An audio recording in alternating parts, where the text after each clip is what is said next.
स्वागत है दोस्तों आप सभी का हमारे YouTube चैनल इनसाइड सक्सेस में। दोस्तों हम चल रहे हैं हिंदी भाषा एवं साहित्य का वैश्विक इतिहास की, जो सरस्वती पांडे गोविंद पांडे की पुस्तक है। तो आज हमारा पार्ट 5 है और उसमें आज हम पढ़ेंगे भक्ति काल। तो बता दें दोस्तों, हमारे YouTube चैनल सब्सक्राइब कर लें और ज़्यादा से ज़्यादा लोगों को शेयर करें, वीडियो को लाइक करें और चैनल को सब्सक्राइब करें। और शुरू करते हैं दोस्तों आज भक्ति काल, जो हमारा पार्ट 5 है। और आज हम पढ़ेंगे भक्ति काल। आदिकाल हमारा समाप्त हो चुका है। तो पूर्व पीठिका, मोनियर विलियम्स के अनुसार भक्ति शब्द की उत्पत्ति बज धातु से हुई है। तो जो मोनियर विलियम्स हैं विद्वान, उन्हीं के अनुसार भक्त शब्द की उत्पत्ति किस धातु से हुई है? भज धातु से हुई है।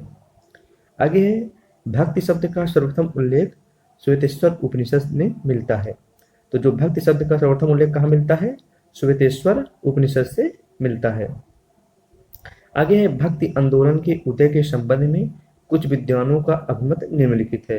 तो जो भक्ति आंदोलन का उदय हुआ तो उसके कुछ विद्वानों का अभिमत निम्नलिखित है। देखते हैं। पहले विद्वान है गियर्सन। तो गियर्सन के अनुसार अभिमत कब हुई? ईसाइयत की देन है। और आचार्य रामचंद्र शुक्ल के अनुसार इस्लामी आक्रमण की प्रतिक्रिया है। और हजारी प्रसाद द्विवेदी के अनुसार भारतीय चिंतन धारा का स्वाभाविक विकास से। और गजानंद माधव मुक्ति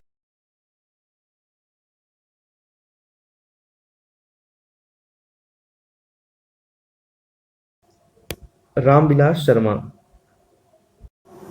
तो रामविलास शर्मा का क्या माने? प्रस्तुता क्या माने? अभिमत माना है कि भक्ति आंदोलन एक जातीय और जनवादी आंदोलन है। तो रामविलास शर्मा क्या माने हैं प्रस्तुत अभिमत में अपने? कि भक्ति आंदोलन एक जातीय और जनवादी आंदोलन है। आगे है, भक्ति आंदोलन के उद्गम स्थल के संबंध में कुछ विद्वानों के मत निम्न है। तो भक्ति आंदोलन के जो उद्गम स्थल है उसके अनुसार कुछ विद्वानों का मत निम्न है। जैसे, भक्ति का जो सोता दक्षिण की ओर से धीरे धीरे उत्तर भारत की ओर पहले से ही आ रहा था, उसे राजनीतिक परिवर्तन का शून्य पड़ते हुए जनता के हृदय क्षेत्र में फैलने के लिए पूरा स्थान मिला है। ये किनके अनुसार है? रामचंद्र शुक्ल के अनुसार है। किनका कथन? ये रामचंद्र शुक्ल का कथन है। आगे है, भक्ति द्रवणी उपजी लाए रामानंद प्रकट किए कबीर ने सात दीप नौखंड। किनका कथन है? कबीर दास का। क्या कथन है? भक्ति द्रविण उपजी लाए रामानंद प्रकट किया कबीर ने सात दीप और 9 खंड। आगे मिलता है उत्पन्न किसके? उत्पन्न द्रविणे सहम वृद्धि कर्णाटके गतः क्वचित् चिन्महाराष्ट्रे भुर्जरे जीर्णता गता। ये पंक्ति कहाँ से मिलती है? श्रीमद् भागवत से मिलती है, तो ध्यान देंगे। आगे है, आचार्य शुक्ल ने दक्षिण में भक्ति का उद्भव स्वीकार किया है। तो आचार्य रामचंद्र शुक्ल ने भक्ति का उत्पत्ति कहाँ स्वीकार किया है? दक्षिण भारत से शुरुआत किया, दक्षिण में भक्ति का उद्भव स्वीकार किया है। आगे है, भक्ति आंदोलन के संबंध में विभिन्न विद्वानों का कथन निम्नलिखित है। तो जो कथन है बहुत ही इंपॉर्टेंट, इनको ध्यान से देखेंगे और नोट भी कर।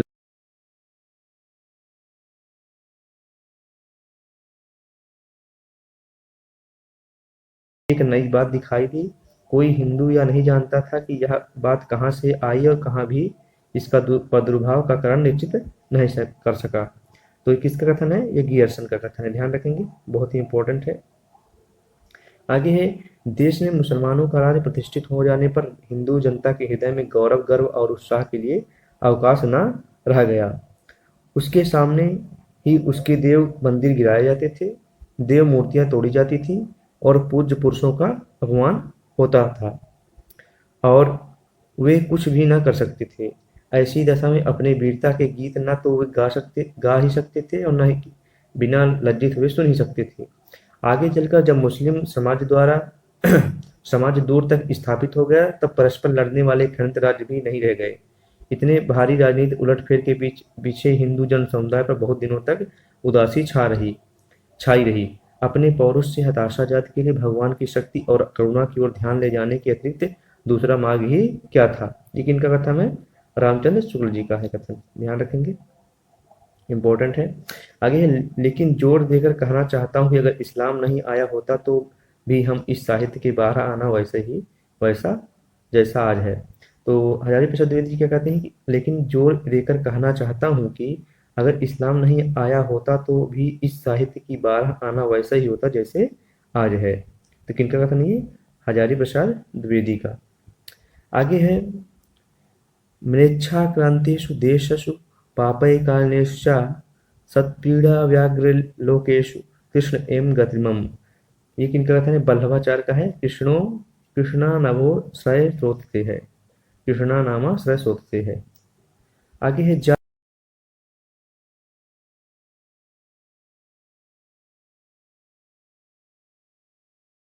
कौन कहा है? तो जॉर्ज ग्यर्सन ने कहा, ध्यान देंगे। आगे है रामविलास शर्मा ने भक्ति काल को लोक जागरण काल नाम से पुकारा है। तो डॉक्टर रामविलास शर्मा ने भक्ति काल कौन सा नाम से पुकारा है? लोक जागरण काल से पुकारा है। बहुत ही इंपॉर्टेंट, ध्यान रखेंगे। रामविलास शर्मा के अनुसार भक्ति काल को लोक जागरण का काल नाम से पुकारा गया है। आगे हजारी प्रसाद द्विवेदी ने भक्ति आंदोलन को लोक जागरण की संज्ञा दी है। तो हजारी प्रसाद द्विवेदी ने भक्ति आंदोलन को कौन सी नाम संज्ञा दी है? लोक जागरण की संज्ञा दी है। आगे चलते हैं निर्गुण धारा जानश्रयी शाखा। तो पहला है निर्गुण धारा जानश्रयी शाखा के अंतर्गत निर्गुण धारा के जानश्रयी शाखों के विद्वानों ने कई नाम दिए जो निम्न है। तो आगे हम देखेंगे कि नामकरण किनके अनुसार पड़ा है, नामकरण और प्रस्तोता कौन है। तो देखते हैं, पहले हैं रामचंद्र शुक्ल। तो रामचंद्र शुक्ल के अनुसार जानश्रयी शाखा, जिनका नामकरण जानश्रयी शाखा पड़ा। और हजारी प्रसाद द्विवेदी के अनुसार निर्गुण भक्ति के अनुसार राम कुमार वर्मा और इनके अनुसार संत काव्य, और परशुराम चतुर्वेदी के अनुसार संत काव्य नामकरण दिया। और गणपत चंद्र क्या नाम दिए? संत काव्य नाम दिए इसको। आगे संत काव्य धारा के प्रथम कवि और प्रस्तोता निम्नलिखित हैं। तो आगे देखेंगे संत काव्य धारा के प्रथम कवि और प्रस्तोता के नाम जानेंगे। तो आचार्य रामचंद्र शुक्ल के अनुसार प्रथम कवि कौन थे? पहले कवि थे कबीरदास, संत काव्य धारा के। हजारी प्रसाद द्विवेदी के अनुसार कबीरदास, गणपत चंद्रगुप्त के अनुसार नामदेव, और राम कुमार वर्मा के अनुसार नामदेव, और रामस्वरूप चतुर्वेदी के अनुसार कबीर थे। तो संत काव्य धारा के प्रथम कवि प्रस्तोता के अनुसार मतलब कि कौन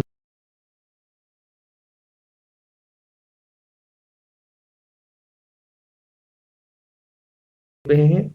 और राम कुमार वर्मा किसको कहे? नामदेव को। और रामस्वरूप चतुर्वेदी कबीरदास जी को संत काव्य धारा के प्रथम कवि कहे हैं। आगे है रामचंद्र शुक्ल ने लिखा है कि निर्गुण मार्ग के निर्दिष्ट प्रवर्तक कबीरदास ही थे।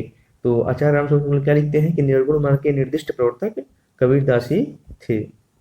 आगे हिंदी में भक्ति साहित्य की परंपरा का प्रवर्तन नामदेव ने किया।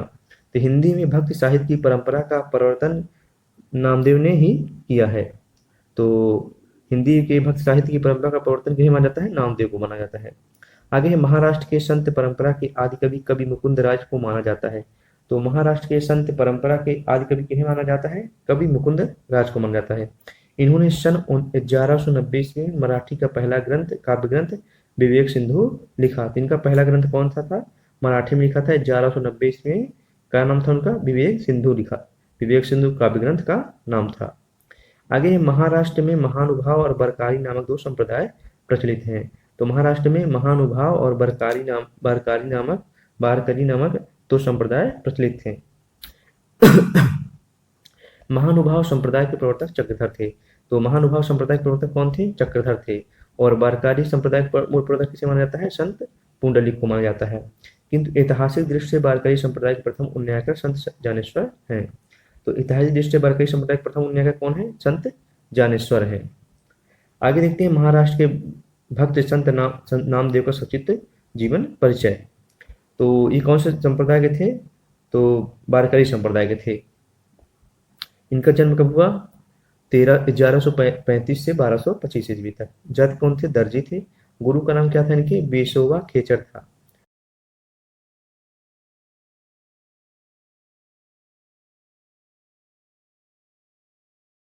साहिब। आगे देखते हैं नामदेव की हिंदी रचनाओं की भाषा निम्नलिखित है। तो नामदेव की हिंदी भाषाओं की भाषा निम्नलिखित है। पहला क्या है? सगुण भक्ति के पदों की भाषा ब्रज है। सगुण भक्ति के पदों की भाषा ब्रज है। और निर्गुण पदों की भाषा नाथ पंथियों द्वारा गृहीत खड़ी बोली या सदुखड़ी भाषा है। ये नामदेव की हिंदी रचनाओं की भाषा के निम्नलिखित है। क्या क्या है? सगुण भक्ति के पदों की ब्रज भाषा है, और निर्गुण पदों की भाषा नाथ पंथियों द्वारा गृहीत खड़ी बोली का सदुखड़ी भाषा है। आगे देखते हैं प्रमुख संत कवियों को संक्षिप्त जीवन वृत्त जो निम्न है। आगे देखते हैं जो कवि हैं उनके जीवन परिचय के बारे में देखते हैं। पहले कवि आते हैं संत कवि कौन से हैं? रैदास। रैदास का जन्म कब हुआ? 1388 से 1500 18 के बीच। 1388 में जन्म हुआ, 1518 में मृत्यु हुई। जन्मस्थल क्या है इनका? काशी है। गुरु का नाम क्या है? रामानंद। जात के कौन थे? चमार। माता पिता का पता नहीं है। कबीरदास के जन्म जन्म मृत्यु 1398 का जन्म हुआ, 1518 में मृत्यु हुई। काशी के जन्मस्थल था इनका, और गुरु का नाम रामानंद था। जात के जुलाहे थे, और माता पिता नीरू नीमा बताते हैं। और जम्भनाथ 1451 जन्म और 1523 में मृत्यु। और इनका जन्म स्थान नागौर, और गुरु का नाम बाबा गोरखनाथ, और जाति के राजपूत थे। माता पिता का पता नहीं है। हरिदास निरंजनी 1455 से 1583 इनका जीवन काल था। दृढ़वान इनका जन्म स्थल था, और प्रयागदास इनके गुरु का नाम था। अगले कवि हैं गुरु नानक। गुरु नानक का जन्म कब हुआ था? 1469 ईस्वी में जन्म हुआ था, 1538 में मृत्यु हुई थी। इनका जन्मस्थल क्या है? ननकाना। गुरु का नाम पता नहीं है। जातक कौन थे? खत्री थे। और इनके माता पिता का नाम था कालू राम और तृप्ता। माता का नाम तृप्ता, पिताजी का नाम कालू राम था। अगले कवि संत कवि के हैं शींगा। इनका जन्म क्या है? जन्म जीवन काल 1500 1659 तक इनका जीवन काल है। इनका जन्म स्थल है खजूर, मध्य प्रदेश में। और इनके गुरु का नाम था मन रंगीर। और जाति कौन थे? ग्वाला थे। माता पिता का पता रहता नहीं है। आगे है लालदास। लालदास का जन्म जीवन काल कितना है? 1540 से 1648 तक। और जन्मस्थल क्या है? अलवर। और गुरु का नाम क्या है? गदन चिश्ती। जाति कौन से थे? मेव के। अगले जो संत कवि हमारे दादू दयाल हैं, इनका जीवन काल क्या था? 1544 से 1603 तक। जन्मस्थल क्या था इनका? अहमदाबाद था।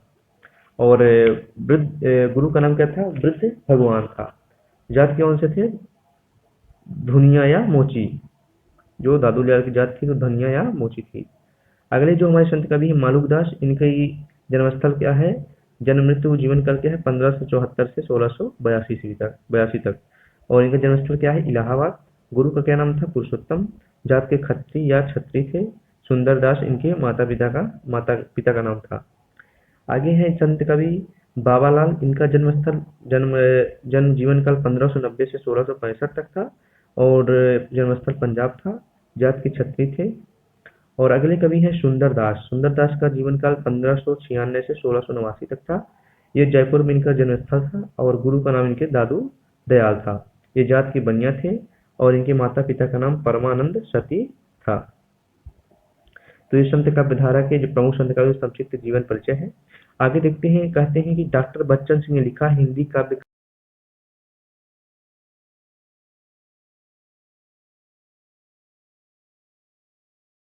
है। तो हिंदी की भक्ति का प्रथम क्रांतिकारी पुरस्कर्ता किसे माना है डॉक्टर बच्चन सिंह ने? कबीर को माना है। ध्यान रखेंगे। मुसलमानों के अनुसार कबीर के गुरु का नाम सूफी फकीर शेख तकी था। ये सिकंदर लोदी के पीर गुरु थे। तो मुसलमानों के अनुसार कबीर के गुरु क्या नाम था? सूफी फकीर शेख तकी था। ये सिकंदर लोदी के पीर गुरु थे। तो मुसलमानों के अनुसार कबीर के गुरु क्या नाम था? सूफी फकीर शेख तकी था।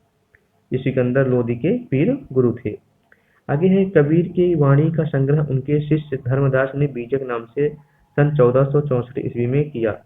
बीजक के तीन भाग में, पहला है रामायणी, शबद, साखी। तो कबीर की वाणी संग्रह का उनके शिष्य जो धर्मदास थे, बीजक नाम से किया। और सन 1464 ईस्वी में बीजक के तीन भाग किए गए, जिसमें पहला भाग क्या है? रामायणी, दूसरा है शबद, और तीसरा है साखी। आगे है कबीर की रचनाओं में प्रयुक्त छंद एवं भाषा निम्न है। तो जिनकी रचनाओं में पाठ हुआ रामायणी, शबद, साखी, इनकी रचना का अर्थ और प्रयुक्त छंद कौन सा है और कौन सी भाषा है, तो देखते हैं। तो जो इनकी रचना जो है रामायणी, उसका अर्थ क्या है? रामायण। और प्रयुक्त छंद कौन कौन से? चौपाई प्लस दोहा। किस भाषा में लिखी गई है? ब्रजभाषा और पूर्वी बोली पर। दूसरी रचना है शबद, जिसमें अर्थ है शब्द, जिसका अर्थ है। और प्रयुक्त छंद कौन सा है? गेय पद। और भाषा कौन सी? ब्रजभाषा और पूर्वी बोली। अगली जो रचना इनकी है साखी, अर्थ क्या है उसका? साक्षी। और प्रयुक्त दोहा, प्रयुक्त छंद कौन सा है? दोहा।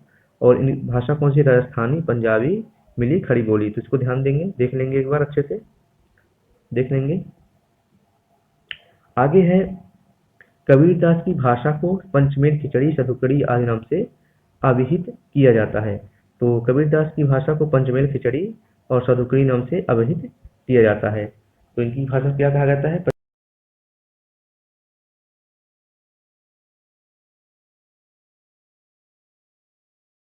ध्यान देंगे, नोट कर लें।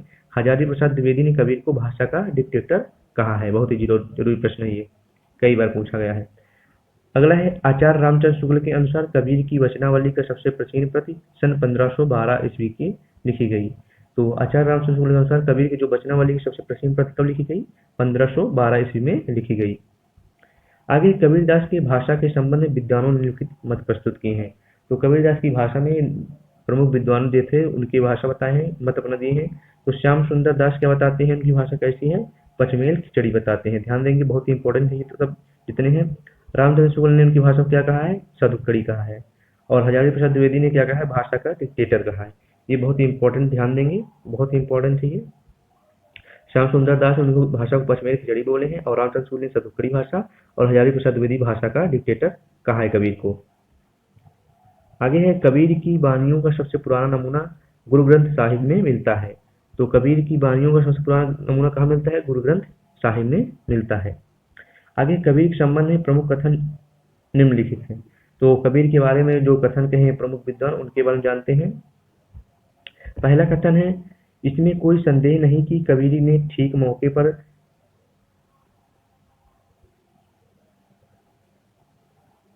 जनता के उस भाग को संभाला जो नाथ पंक्तियों के प्रभाव से प्रेम भाव और भक्ति रस से शून्य शुष्क पड़ता जा रहा था।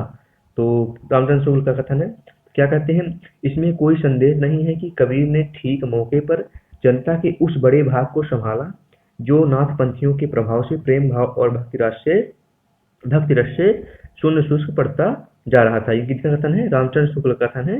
किनके लिए? कबीरदास के लिए।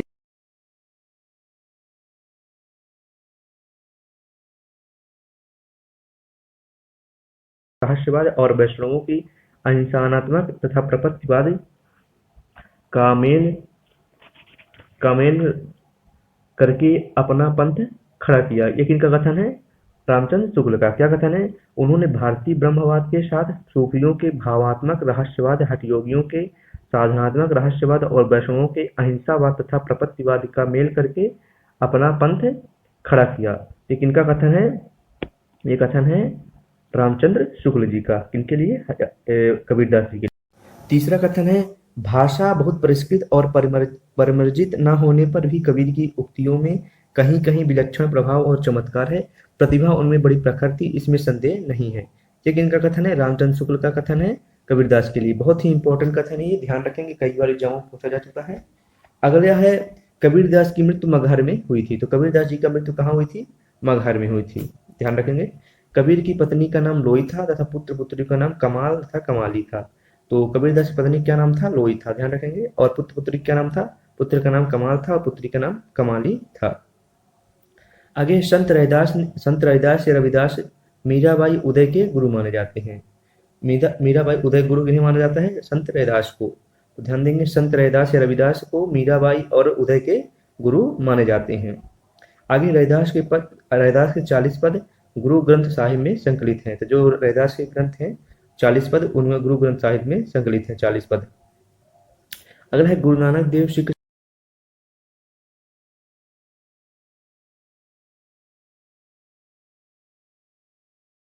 गुरु नानक देव की पत्नी का नाम सुलक्षणी तथा उनके 2 पुत्र थे, श्रीचंद और लक्ष्मीचंद। तो गुरु नानक देव की पत्नी क्या नाम था? सुलक्षणी था, और उनके 2 पुत्र थे, क्या नाम था उनका? श्रीचंद और लक्ष्मी चंद्र। ध्यान देंगे, याद रखने वाली बात है। अगला है गुरु नानक देव की प्रमुख रचनाएं। तो गुरु नानक देव की प्रमुख रचनाएं कौन कौन है? जपजी, आसदीवार, रहीदास और सोहिला गुरु ग्रंथ साहिब में संकलित है। तो गुरु नानक देव की प्रमुख रचनाएं कौन कौन सी हैं? जपजी, आसदीवार, रहीदास और सोहिला गुरु ग्रंथ साहिब में ये संकलित है। आगे है जपुजी नानक दर्शन का सार तत्व है।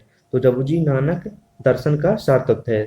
नानक दर्शन का सार तत्व कौन सा है? जपुजी जो रचना है इनकी। नसीहत नामा नानक देव की महत्वपूर्ण रचना है। जो नसीहत नामा इनकी रचना है वो बहुत ही महत्वपूर्ण उनकी रचना है। आगे प्रमुख संत के कवियों से संबंधित प्रसिद्ध स्थल निम्नलिखित हैं।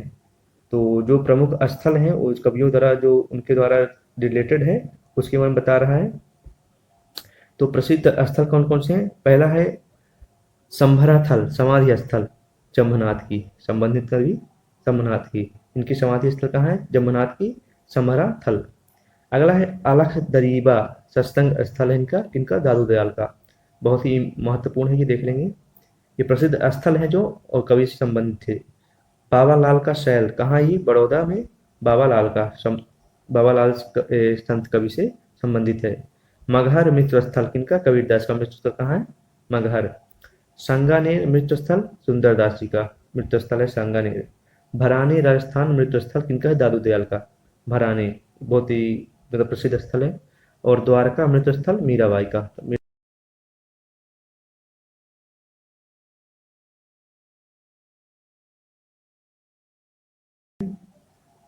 संत कवियों द्वारा प्रवर्तित संप्रदाय, मुख्य केंद्र और उनके शिष्य इस प्रकार हैं। तो दे रहा है कि जो प्रमुख संप्रदाय किनका कौन था, और प्रवर्तक कौन थे, केंद्र कौन थे, और प्रमुख शिष्य कौन थे। तो पहला है कबीर पंथ संप्रदाय। इनके प्रवर्तक कौन थे, कबीर थे। केंद्र कहाँ था, काशी में। और उनके शिष्य कौन थे, धर्मदास। कबीर के कौन शिष्य थे, धर्मदास। और कौन से संप्रदाय का प्रचलन किया इन्होंने, कबीर पंथ का। अगले है गुरु नानक देव। तो गुरु नानक देव ने कौन सा संप्रदाय स्थापित किया, सिख संप्रदाय। कहाँ का केंद्र इनका, पंजाब में था। अगले हैं श्रीचंद्र। किसका प्रवर्तक, किस संप्रदाय के प्रवर्तक ये माने जाते हैं, उदासी संप्रदाय के।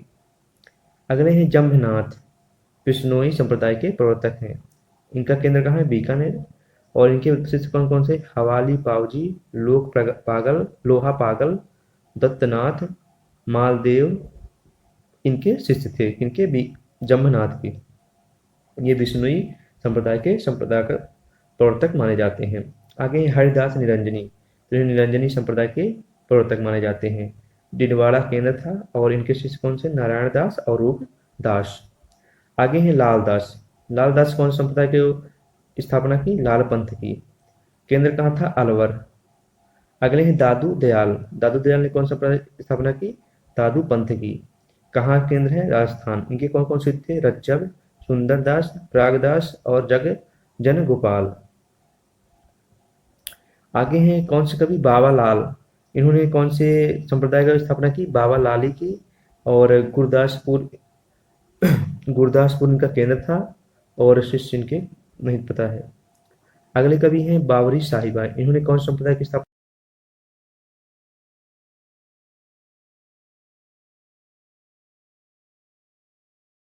ये केंद्र कहाँ था, नरलोन में। और इनके शिष्य कौन थे, गोविंद साहब और भीखा साहेब। और अगले कौन से कवि हैं, वीर भानु। इन्होंने कौन से संप्रदाय की स्थापना की, साधु संप्रदाय की। और कहाँ स्थापना का केंद्र कहाँ था, फर्रुखाबाद में। आगे देखते हैं दोस्तों। आगे दादू दयाल के संप्रदाय को ब्रह्मा समाज, ब्रह्म संप्रदाय या ब्रह्म पर ब्राह्मण संप्रदाय नाम से भी जाना जाता है। तो दादू दयाल के संप्रदाय को क्या कहा जाता है, ब्रह्मा संप्रदाय या पर ब्रह्मा संप्रदाय से नाम से भी जाना जाता है। अगला निरंजनी संप्रदाय उड़ीसा से प्रचलित, बहुत ही इंपॉर्टेंट है, इसको ध्यान दें, कई बार परीक्षाओं में पूछा गया है। निरंजनी संप्रदाय कहाँ से प्रचलित है, उड़ीसा में प्रचलित है, ध्यान देंगे। अगला है दादू पंथ के उत्तराधिकारी दादू के पुत्र गरीबदास तथा मिस्कीन दास थे। तो दादू पंथ के उत्तराधिकारी कौन थे, दादू के पुत्र जो गरीबदास तथा मिस्कीन दास थे।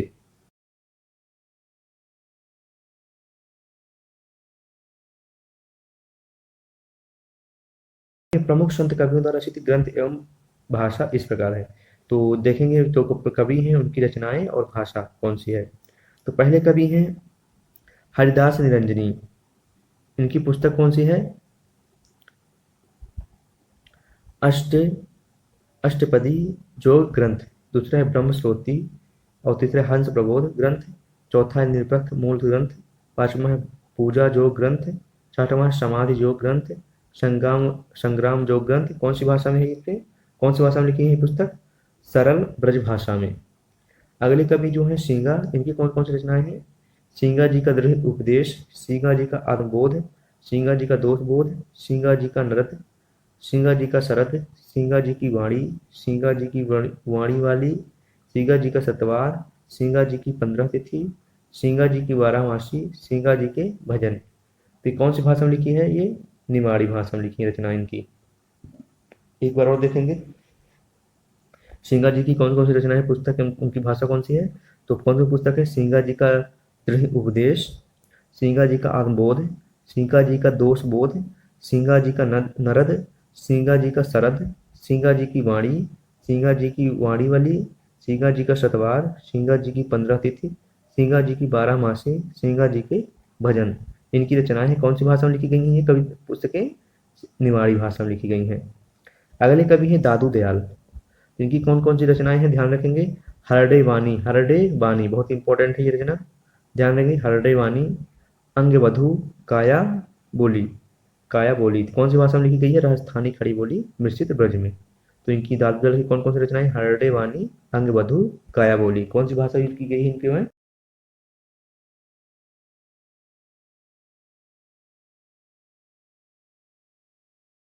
रत्न खान, जानबोध, जान परोच। कौन सी भाषा में लिखी गई रचनाएं? अवधी भाषा में लिखी गई हैं तीन रचनाएं। रत्न खान, जानबोध, जान परोच। और भक्त वच्छावली, भक्त विवेक, बारह खड़ी, राम अवतार लीला, ब्रज लीला, ध्रुव चरित्र, सुख सागर और शब्द, ये कौन सी भाषा में लिखी गई हैं? ब्रज भाषा में लिखी गई हैं। किनकी रचना है ये? मलु दास की है। अगले कवि हैं बाबू बाबा लाल। तो बाबा लाल की कौन कौन सी रचनाएं हैं? असरारे मरफत, नदरुन्निकात। बाबा लाल की कौन सी रचना है? असरारे मरफत, नदरुन्निकात। बहुत इंपॉर्टेंट, ध्यान दें, दोनों रचनाएं इंपॉर्टेंट है। असरारे मरफत भी पूछी गई है और अदरुन्निकात भी, ध्यान देंगे, बाबा लाल की रचना है ये। आगे है सुंदर दास, जो अगले कवि हमारे सुंदर दास हैं। उनकी कौन कौन सी रचना है? पहला है समुद्र, जान समुद्र। और दूसरी रचना कौन सी है उनकी?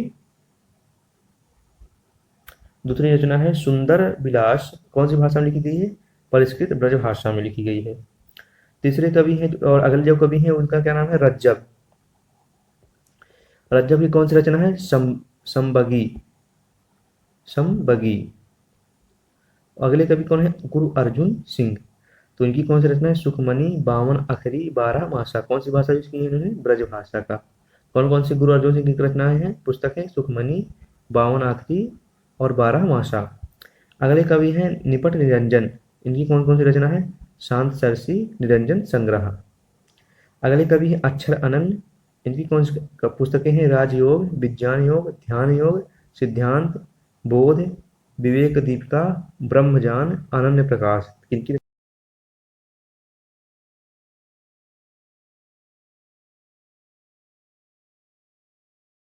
विवेक दीपिका, ब्रह्मज्ञान, अनन्य प्रकाश। आगे दादू दयाल की वाणियों का सर्वप्रथम संपादन उनके दो शिष्य संतदास जगन्नाथ ने हार्डे वाणी शीर्षक से किया था। पुनः रज्जब ने अंगबंधु शीर्षक से इसका संपादन किया। तो दादू दयाल की वाणियों का सर्वप्रथम संपादन उनके दो शिष्य कौन थे? संतदास और जगन्नाथ ने हार्डे वाणी शीर्षक से किया था। तो दादू दयाल के शिष्य कौन थे? संतदास और जगन्नाथ, जो उनके पुस्तक हार्डे वाणी शीर्षक से प्रकाशित किया था। पुनः रज्जब ने अंगबंधु शीर्षक से इसका संपादन किया था। आगे बाबा लाल कृत असरारे मार्फत में उनकी ओर से दारा सिकोह का वार्तालाप संग्रहित है। तो बाबा लाल जो कृत है, बाबा लाल की जो पुस्तक है असरारे मार्फत, तो उनके उनके और दारा सिकोह का वार्तालाप संग्रहित है उसमें।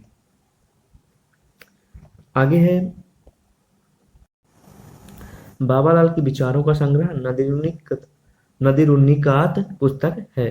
तो बाबा लाल के विचारों का संग्रह किस पुस्तक में है? नदिरुन्निकात पुस्तक में है। बहुत इंपॉर्टेंट, ध्यान रखेंगे। आगे हिंदी के अन्य प्रमुख संत कवि निम्नलिखित हैं। तो आगे है जो हिंदी के प्रमुख कवि हैं उनके बारे में दिया गया है, उनके जीवन परिचय के बारे में दिया गया है।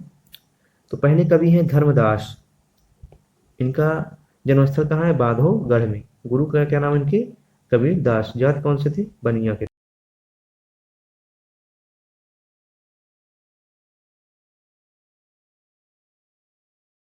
गुरु का नाम रामानंद, जात के जाट थे। अगले जो संत कवि पीपा, इनका जीवन काल 1425 ईस्वी में, और गगरौनागढ़ इनका जन्मस्थल है, और रामानंद इनके गुरु थे। अगले कवि हैं सेन। इनका जन्मस्थल बांधवगढ़ है। गुरु क्या नाम इनके? रामानंद, और जाति नाई के थे। अगले कवि हैं शेख फरीद। जन्मस्थल है कोठीवाल, और जात के मुसलमान थे। अगले कवि हैं बीरभान। इनका जन्मस्थल जन्म जीवन काल 1543, और इनके गुरु का नाम उदय दास था। और अगले कवि हैं बावरी साहिबा। इनका जन्म 1542 से 1605 ईस्वी तक, और इनके गुरु का नाम मायानंद। और अगले कवि हैं रज्जब, इनको ध्यान देंगे। 1567 में इनका जीवन, 1567 से 1689 जीवन काल है। इनका जन्म स्थान राजस्थान है। इनके गुरु का नाम दादू दयाल और जाति की ये मुसलमान थे। अगले कवि हैं सदना। इनका कौन से जाति के थे? कसाई जाति के थे। और अगले संत कवि हैं निपट निरंजन। इनका जीवन काल क्या है? 1531 में। और स्थान कौन सा है? जन्मस्थल दौलताबाद में।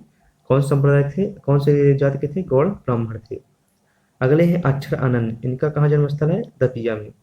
और ये कौन से जाति के थे? कायस्थ के थे। अगले कवि भीषण। इनके बारे में ज़्यादा जानकारी नहीं है। आगे है संत कवियों में बाबरी शाही महिला संत साधिका थी। तो संत कवियों में बाबरी साहिबा महिला संत साधिका थी। जो महिला संत साधिका कौन थी? बाबरी साहिबा संत कवियों में। अक्षरानंद प्रसिद्ध छत्रसाल के गुरु थे। तो जो अक्षरानंद है वो प्रसिद्ध छत्रसाल के गुरु थे। आगे संत रज्जब का पूरा नाम रज्जब अली खां था। तो रज्जब का पूरा नाम क्या था? संत रज्जब का रज्जब अली खां था। आगे संत शेख